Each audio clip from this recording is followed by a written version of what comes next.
ஜெயலலிதாவுக்கு அவருடைய அரசியல் வரலாற்றில் திமுகவை விமர்சிக்கிறதுக்கு என்ன கொள்கை பூர்வமாக அவங்க என்ன சொல்லி விமர்சித்தாங்க? அதெல்லாம் ஒன்றும் இல்லை. கொள்கை சித்தாந்தம் எந்த அடிப்படையும் கிடையாது. ஒரு 4-5 ஐட்டம் அந்த அம்மா எப்பவும் வச்சுருப்பாங்க. கருணாநிதி திருட்டு ரயில் ஏறி திருவாரூர்லேருந்து சென்னைக்கு வந்தார், மஞ்சப்பையோடு வந்தார். அப்புறம் வாரிசு அரசியல், இந்த தீய சக்தி, இந்த மாதிரி 4 ஐட்டம். அதில் ஒரு ஐட்டத்தை இப்போ விஜய் உருவிட்டாப்புல, திமுக தீய சக்தி. அவ்வளோதான், இது போதும்.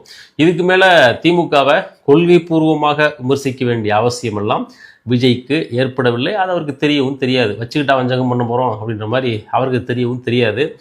அதிமுக ஃபாலோயர்ஸுக்கு பொதுவாக பெரிய அரசியல் சித்தாந்தங்களை முன் வச்சு பேசினா அவங்களுக்கு புரியாது, பிடிக்காது.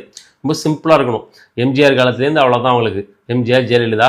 இப்போ அந்த கட்சியின் தொண்டர்களை தன்வசப்படுத்த பார்க்கிற விஜயும் அதே டைப்பையே ஃபாலோ பண்ணுறாப்புல. ரொம்ப தீவிரமான அரசியல் கோட்பாட்டு விமர்சனங்கள் எல்லாம் வைக்க வேண்டிய அவசியம் இல்லை. இந்த மாதிரி ஒன்லைனர் போல் திமுக தீய சக்தி, கான்ஃபிடெண்ட்டாக இருங்க, நம்பிக்கையாக இருங்க, அடுத்தது நம்ம தான், என் நெஞ்சில் கூடியிருக்கும், இந்த மாதிரி 4-5 ஐட்டத்தை பேசிட்டாக்க போதும். இந்த மழுங்கிடி கூட்டத்திற்கு இது போதும் என்று நினைக்கிறார் விஜய்.